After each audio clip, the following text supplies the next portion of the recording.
Bonjour et bienvenue dans cette nouvelle vidéo sur louer en courte durée. Je suis vraiment ravi de vous accueillir aujourd'hui en compagnie de Gaëtan et Alexandre du blog Construire sa retraite. Bonjour messieurs. Bonjour Bonjour. Sébastien et bonjour à tous les internautes qui nous regardent. Écoutez, je suis vraiment ravi d'être avec vous aujourd'hui. Alors, on a eu l'occasion de se rencontrer, de faire des événements ensemble. J'ai notamment été euh, généreusement invité à l'un des événements que vous avez organisé il y a un petit peu plus d'un an maintenant. Mais aujourd'hui, en fait, je vous souhaitais faire cette vidéo pour que vous nous parliez du bouquin que vous venez de sortir récemment, Immobilier Investir Malin pour préparer l'avenir. Est-ce que vous pouvez peut-être dans un premier temps nous présenter, puis vous présenter et puis nous expliquer pourquoi est-ce que vous avez voulu écrire ce livre? Eh bien, volontiers Sébastien. Alors donc Gaëtan, moi Alexandre, en fait on travaille dans la même société depuis quasiment une vingtaine d'années et on se connaît depuis une vingtaine d'années. Et donc, on partage un peu les mêmes avis sur l'évolution de l'âge, je dirais, et notamment les problèmes de retraite qui se sont profilés depuis maintenant une bonne dizaine d'années. Et, Et qui s'arrange pas. et qui s'arrangent pas. Et depuis cette période-là, en fait, on s'est mis en recherche d'une solution pour, au départ, compléter cette retraite qui allait disparaître, plus ou moins disparaître d'ici quelques années. Et donc, on s'est lancé très naturellement sur l'investissement immobilier. Alors, de l'investissement immobilier tranquille, puisqu'il s'agit d'investissement dans des locaux commerciaux qui ne demandent finalement assez peu de temps d'exploitation. Et au travers des échanges que l'on a pu avoir avec nos collègues qui ont plus ou moins le même âge, on s'est aperçu qu'il y avait un vrai déficit au niveau d'investissement immobilier et puis surtout comment se lancer, sur quoi se lancer, comment trouver des biens, comment les exploiter, comment il fallait faire avec les impôts, bref, toute une série de questions un peu basiques qui peuvent être posées, mais par où on commence et surtout sur quoi on commence. Et le sur quoi on commence, c'est finalement la singularité de ce livre qui a été tourné un petit peu comme un livre de cuisine, hein, Gaëtan. Ouais, tout à fait. Effectivement, on a voulu en fait avec ce livre partager un petit peu tout ce que nous on a pu vivre parce qu'on a eu des expériences au cours de justement de ces 20 ans on a construit le livre un peu effectivement comme un livre de cuisine avec à l'intérieur différents supports immobiliers pour lesquels on a identifié la difficulté, la rentabilité, le risque et puis le niveau un petit peu de connaissance qu'il faut avoir. Et donc pour chacun, il y en a 19, il y en a une petite vingtaine.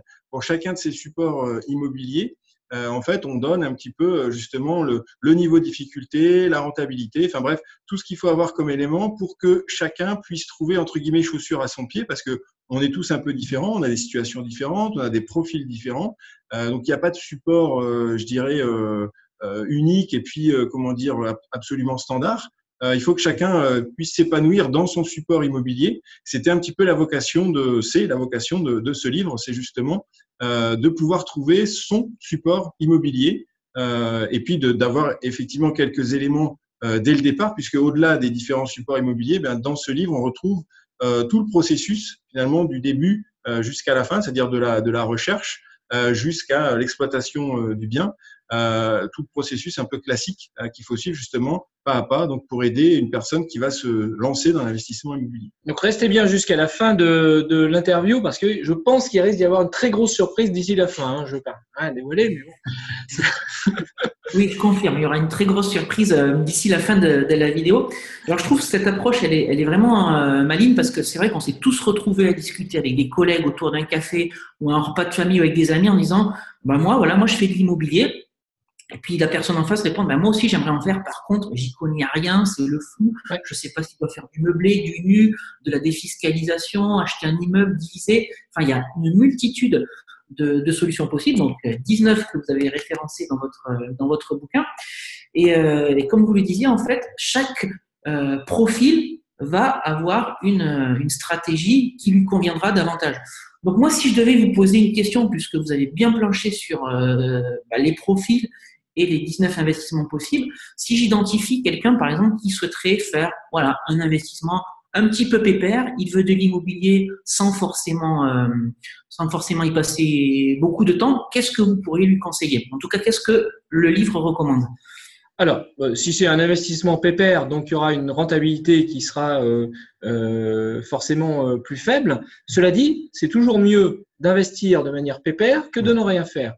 Alors, deux types d'investissements qui nous viennent immédiatement à l'esprit, c'est tout d'abord d'investir dans des SCPI, Sociétés Civiles de Placement Immobilier. C'est une formule, alors on ne peut plus pépère puisque on a une société finalement qui s'occupe de tout. À savoir, elle investit dans plusieurs centaines de millions, voire milliards d'investissements sur des belles adresses un peu partout sur le territoire français. Et puis, eh bien, pour l'investisseur, qui est finalement considéré un peu comme un associé, eh bien, il récupère une sorte de loyer et de plus-value, quelque part, s'il revend ses parts. Alors, entendons-nous bien, il y a aussi des frais d'entrée et d'exploitation à l'année de ce type de biens, mais c'est une formule intéressante, c'est pas de la bourse, c'est vraiment de l'immobilier, et ce qui est intéressant, c'est qu'on peut faire un crédit pour obtenir une SCPI, et on peut investir de 10 000 euros jusqu'à pas de limite. Voilà, donc première formule SCPI, et puis aussi le fameux investissement Pinel, qui s'est d'ailleurs maintenant, depuis le début de l'année 2019, étendu aux deux Normandies. Donc, le formule Pinel qui permet d'investir dans des biens neufs avec une rentabilité relativement faible.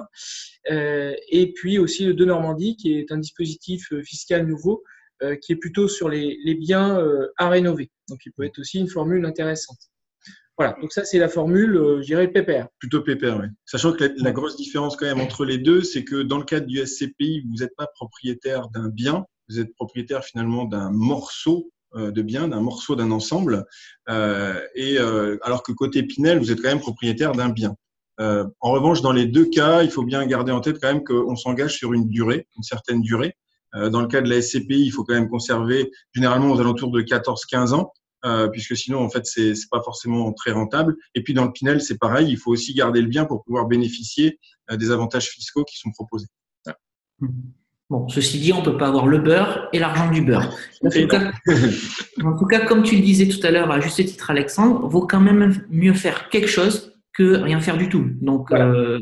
Ces deux stratégies, moi, je les entends tout à fait lorsqu'on a envie de laisser, entre guillemets, la machine tourner toute seule.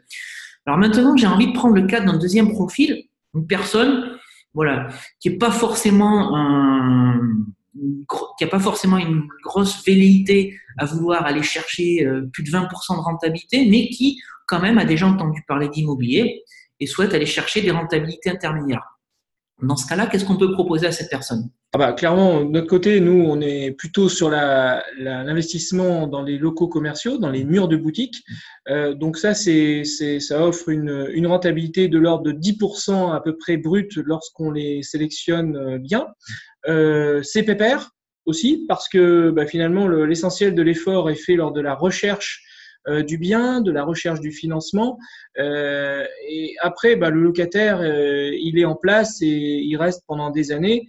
Le bail est spécifique et s'étend sur 3 ans, 6 ans et 9 années, donc c'est relativement tranquille. Et donc, c'est une formule qui ne nécessite pas beaucoup d'investissement en temps lors de la phase d'exploitation.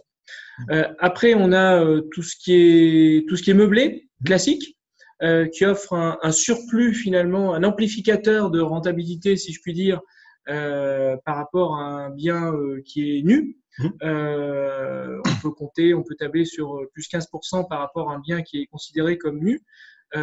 Et c'est quelque chose qui donne une rentabilité tout à fait intéressante, qui est elle-même aussi amplifiée par la niche fiscale que constitue le statut de loueur meublé non professionnel, par exemple.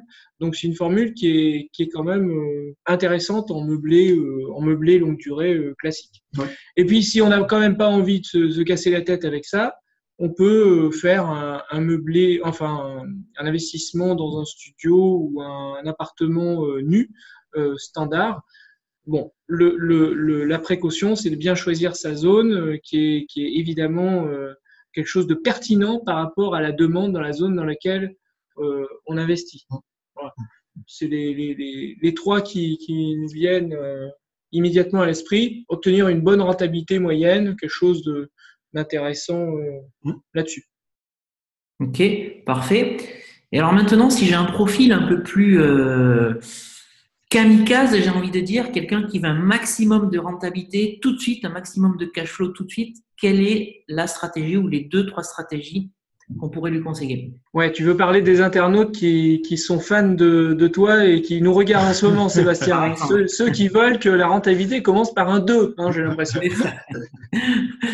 Alors là, sur ce type de profil, forcément, c'est des profils où, on va pas le cacher, ça demande un investissement personnel plus important. Ça, c'est clair. Donc, ça veut dire il va falloir y passer du temps, il va falloir s'investir. Donc là, bien évidemment, on va retrouver quelque chose que tu connais très bien, c'est la location courte durée. Là, c'est quelque chose qui est vraiment super parce que on a tous les avantages qu'a cité Alexandre sur la partie meublée, puis on met encore l'amplificateur de la location courte durée. Donc ça, c'est vraiment quelque chose qui est extrêmement intéressant. Alors après, là, tout à l'heure, on parlait aussi du profil des personnes.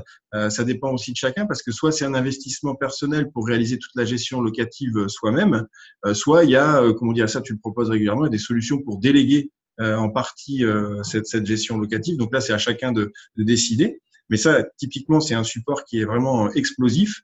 Ensuite, on a l'achat-revente. Donc là aussi, c'est pareil. L'achat-revente, c'est un investissement personnel parce qu'il faut chercher un bien. Il faut bien sûr trouver un bien dans lequel il y a des travaux, mais il faut être capable d'estimer la partie travaux. Et puis ensuite, se lancer justement dans cette phase de travaux et derrière, imaginer tout de suite la revente qui permet de profiter de la plus-value et puis donc d'avoir du cash flow disponible très très rapidement. Je dirais même qu'il faut envisager la revente avant l'achat. Avant l'achat, ouais. Il faut vraiment sûr. acheter, ouais, tout à fait. Ouais. Il faut avoir l'œil. C'est vrai qu'on m'a raconté déjà plusieurs histoires où, bon après c'est sur des profils marchands de biens, mais des gens qui achètent le matin et revendent l'après-midi et ils ont déjà réalisé une plus-value entre le matin et l'après-midi. Ouais, c'est parfois impressionnant. On entend parler de ça. Ouais. Ouais, tout à fait. Et puis le dernier support qui peut d'ailleurs en combiner plusieurs, c'est l'immeuble de rapport. Donc ça aussi, c'est quelque chose qui est très intéressant. Donc là, on achète finalement différents lots. Et puis, on peut cumuler parce que dans l'immeuble de rapport, on peut trouver de la location nue, on peut trouver de la location meublée, puis on peut même imaginer en rez-de-chaussée avoir un local commercial. Donc là, on cumule plusieurs supports. On peut même d'ailleurs faire de la location courte durée aussi dans le bâtiment. Donc là, c'est quelque chose aussi qui peut être assez explosif. Encore une fois, tout dépend de l'investissement personnel et le temps qu'on veut consacrer à ces différents projets. Alors, tu fais bien de parler de l'immeuble de rapport parce que je me rappelle, c'était justement la conclusion de la journée que vous aviez organisée. C'est vraiment le type de bien sur lequel on peut tout faire. On peut faire du nu, on peut faire du meublé, on peut faire de la courte durée, on peut faire de la colocation. On peut même y mettre un local commercial s'il existe déjà. Donc, c'est vraiment un support idéal pour mitiger. Exactement. Et il peut même y avoir des parkings en bas. Pardon ? Il peut même y avoir des parkings en bas de l'immeuble. Il peut même y avoir des parkings, ouais.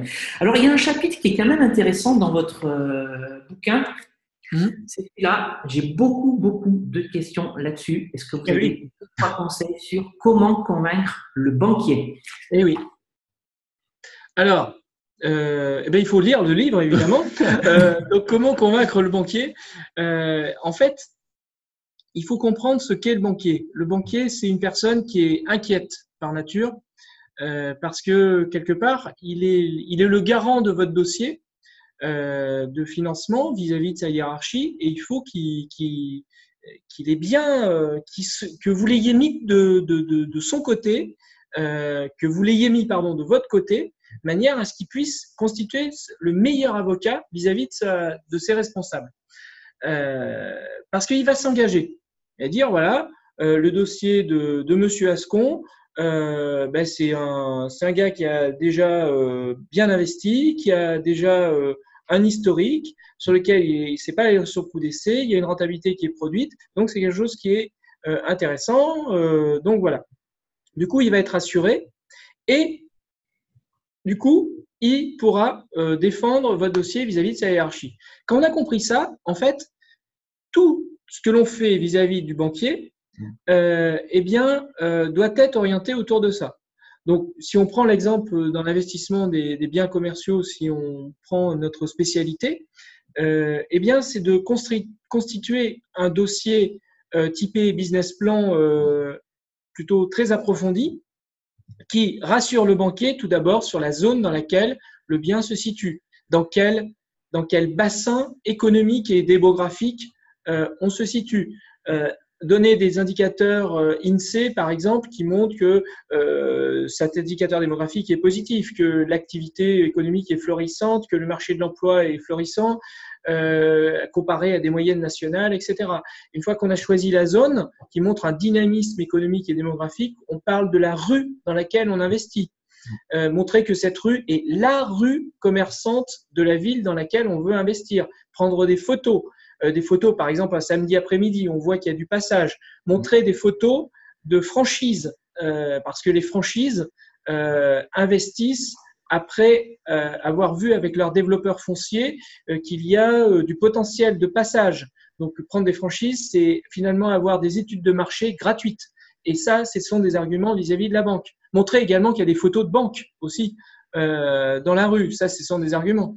Et puis, une fois qu'on a trouvé la rue, on montre l'activité du local en question, une activité déjà installée. Est-ce qu'il y a un historique? Est-ce que ça marche bien? Bon, voilà. Comment convaincre le banquier? Il y a tout un chapitre là-dessus et il y a beaucoup de choses à dire.